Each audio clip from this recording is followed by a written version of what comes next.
आता दुसरा एक प्रश्न असा आलाय साहेब आमच्या समोर, आकडे टाकणाऱ्याने आता काय करायचं? तुम्ही केबलिंग करायला लागलाय आणि तुम्हाला इकडे कनेक्शन पण बंद आहे आणि मग असे अनेक तालुके आहेत. आपल्याकडे संख्या कमी आहे परंतु आपल्या पश्चिम महाराष्ट्रात पण काही तालुके असे आहेत आणि मग मी अत्यंत जबाबदारीने बोलतोय. आता ती पण माणसंच आहेत ना, चुकीला आपण माफी करतोच. आता त्यांनी आकडेच त्यांच्याकडे टाकायची पहिल्यापासूनची सवय आहे आणि आता तुम्ही केबल टाकल्याच्या नंतर आकडे टाकण्याचं मी समर्थन करत नाही, पण आता त्यांना आपण कनेक्शन कशी देणार?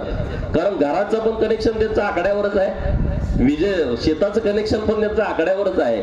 आणि मग आता एक मोठा प्रश्न महाराष्ट्राच्या समोर येणार आहे. अनेक तालुक्यातली ही परिस्थिती आहे. त्यामुळे ही बाब माझ्या निदर्शनास आल्यामुळे आता काय सोल्युशन काढायचं यदादी साहेब तुम्ही सांगा मला.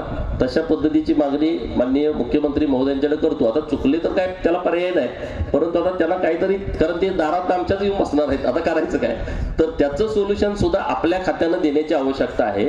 कारण वीज चोरीचं प्रमाण खूप आहे. आपण जरी काही जरी नाही म्हटलो, काय काय तालुके 100% वीजेचे पैसे भरतात आणि काय काय ठिकाणी वीज चोरीचं प्रमाण मोठ्या प्रमाणात आहे आणि हे काय नाकारण्यासारखी बाबच नाही.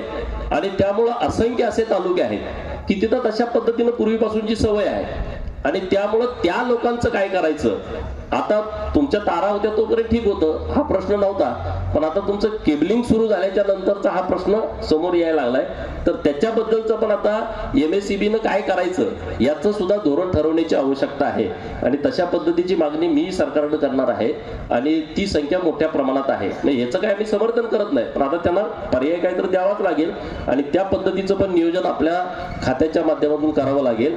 आज आपल्या तालुक्यामध्ये 3 उपकेंद्राचं उद्घाटन झालंय.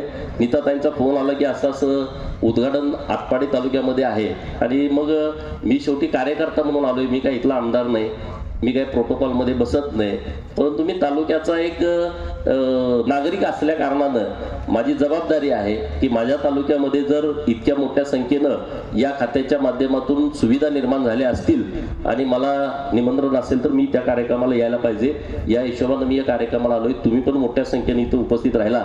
मी परत एकदा आपल्या खात्याचं मनापासून आभार व्यक्त करतो. आणखी नवीन नवीन काही प्रयोग करता येतील ते प्रयोग तुम्ही या तालुक्यामध्ये करावेत आणि तशा पद्धतीचे प्रयोग करण्याच्या दृष्टिकोनातून आम्ही सगळेजण तुमच्या पाठीमागे ताकदीने उभे राहू एवढंच या निमित्तानं बोलतो.